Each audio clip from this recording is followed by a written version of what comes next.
दोस्तों ये बात 2013 की है। INS सिंधु रक्षक इस डीजल पावर वर्ल्ड क्लास पनडुब्बी में विस्फोट होता है। कुरु के 18 लोग शहीद हो जाते हैं। यह हादसा बहुत दर्दनाक था और जो नेवी के जवानों के साथ घटा होगा उसकी तो परिकल्पना मात्र आत्मा को झकझोर देने के लिए काफी है। इस विस्फोट के बाद सभी का ध्यान समुद्र की गहराइयों में छिपकर शत्रुओं की गतिविधियों पर नजर रखने वाली पनडुब्बियों और उनमें रहने वाले नौसैनिकों के जीवन की ओर गया।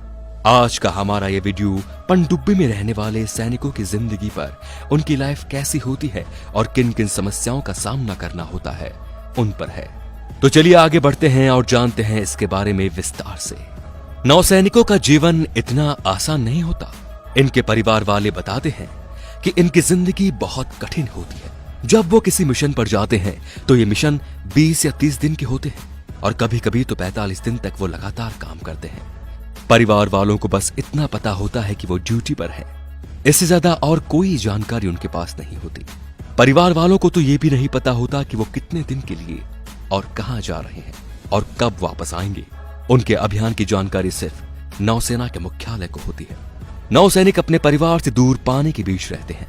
जब वो पनडुब्बी के भीतर होते हैं, नहाना तो दूर, दाढ़ी बनाने का मौका भी नहीं मिलता। पनडुब्बियों में पानी की बेहद कमी रहती है।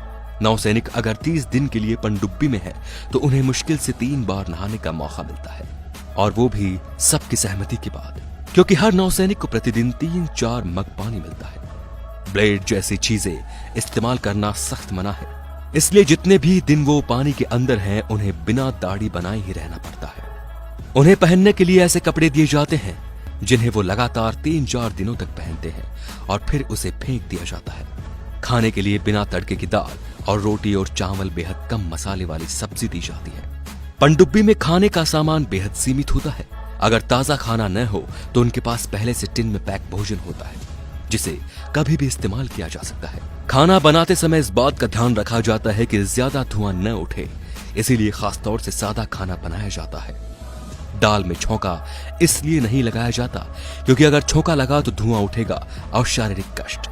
पनडुब्बी जब समुद्र के अंदर जाती है तो उसके साथ डॉक्टर और प्राथमिक चिकित्सक का सामान साथ होता है, क्योंकि अगर किसी को उल्टी या चक्कर जैसी परेशानी हो तो उसका तुरंत इलाज किया जाता है। पनडुब्बी में सोने के लिए 2 कंपार्टमेंट होते हैं। वहां का तापमान गर्म होता है, इसीलिए कभी कभी कुछ नौसैनिक वहां भी सोने जाते हैं जहां मिसाइल और टॉर्प रीडर रखे होते हैं, क्योंकि ये जगह पनडुब्बी की दूसरी जगह के मुकाबले सबसे ज्यादा ठंडी रखी जाती है। पनडुब्बी के भीतर सूर्य की रोशनी नहीं आती। इसके चलते जब वो समुद्र की सतह पर आती है तो बाहर आते वक्त नौसैनिकों को हाथ पैरों में जकड़न जैसी समस्याओं से जूझना पड़ता है। गहरे समुद्र के भीतर लगातार चल रहे अभियान से उनके कानों पर काफी गहरा असर होता है। इसीलिए पनडुब्बी के भीतर नौसैनिक अपने कानों का खास ख्याल रखते हैं। तो दोस्तों, कुछ ऐसा होता है पनडुब्बी में काम करने वाले सैनिकों का जीवन, पर हमारा सलाम है इनको, इन बंद कंटेनरों के अंदर धड़कते दिलों को, जो धड़कते ही इसलिए हैं कि देश सुरक्षित रहे। हमारा सैल्यूट इंडियन नेवी और फौजियों को जो देश की सेवा करते हैं। आप भी फैलाइए इनका शौर्य और शेयर कीजिए ये वीडियो और कमेंट में जय हिंद जरूर लिखें। धन्यवाद। जय हिंद।